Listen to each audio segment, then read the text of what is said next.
Perfect ito para sa mga nanay, OFWs, and sa mga business-minded. Pwede nyo siyang gamitin sa bahay at pang-negosyo sa mababang halaga.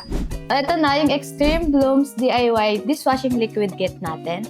So, ang first step na gagawin natin is maghahanda tayo ng 15 liters of water, tsaka natin siya bubuksan. Ito yung mga ingredients na included dun sa DIY kit. Ang una nating ilalagay is itong S-less. Ito yung main base ng dishwashing liquid at responsible sa pag-produce ng malalaking bula. Haluin agad habang nilalagay yung S-less hanggang fully diluted at walang buo-buo. Sa isang direction lang ang paghalo, halimbawa clockwise lang, para mas maging stable, smooth at pantay ang mixture habang nagmimix.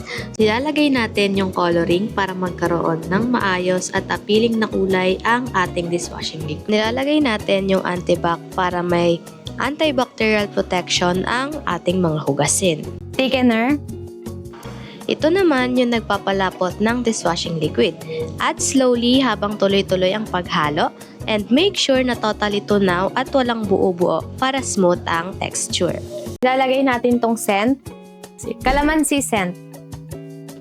Ito yung nagbibigay ng mabango at fresh na amoy sa ating dishwashing liquid.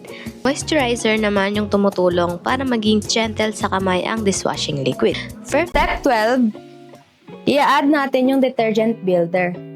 Ang detergent builder naman ang nag-e-enhance ng cleaning power, tumutulong mag-build ng mas stable na bula. Nakakatulong ito para mas maging effective ang performance ng dishwashing liquid kahit sa matitinding hugasin.